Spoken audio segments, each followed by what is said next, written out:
அன்பியம் YouTube. இல்லந்தோறும் இறைசாட்சி, உள்ளந்தோறும் மகிழ்ச்சி. ரோமையர் 5:20 பாவம் பெருகிய இடத்தில் அருள் பொங்கி வழிந்தது. மன்னிப்பதில் வல்லனானவரே, மது அருளும் இரக்கமும் உம்மை தேடி நாடி வருபவர்கள் அனைவருக்கும் நிச்சயம் கிடைக்கும்.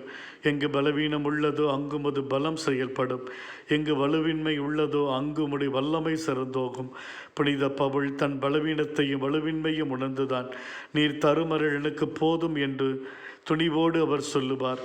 அபகரிப்பு, ஏமாற்றுதல், பேராசை என்ற பாவத்தில் உழன்ற சக்கேயுவை தேடி உம்முடைய அருள் பொங்கி வழிந்து சென்றது. தூய்மையற்ற ஒழுக்கமற்ற வாழ்க்கை வாழ்ந்த சமாரிய பெண்ணுக்காக அவளுக்கு மது அருளை பொங்கி வழிந்து கொடுக்க வேண்டும் என்பதற்காக மதிய வேளையில் கிணற்றின் அருகிலே காக்க வைத்தது. கொடுமையான பாவச் செயலினால் சிலுவை மரணத்திற்கு கையளிக்கப்பட்ட கள்வனை நோக்கி மது அருள் சென்றது. அவன் மேல் பொங்கி வழிந்து விண்ணகத்தை சொந்தமாக கொடுக்க வைத்தது. ஆண்டவரே, நாங்களும் தவறி போய் விடுகிறோம். மனம் போன போக்கிலே வாழ்கிறோம். மது வார்த்தைக்கும் கட்டளைகளுக்கும் கீழ்ப்படியாமல் வாழ்வை கடந்து செல்லுகிறோம். எங்கள் மேல் இரக்கமாய்தும் மது அருளால் எங்களை நிரப்பும் ஆண்டவரே. எங்களுடைய பலவீனங்களை போக்கும். பாவச் செயலிலிருந்து எங்களை முழுமையாக விடுவித்தருளும் சுவாமி.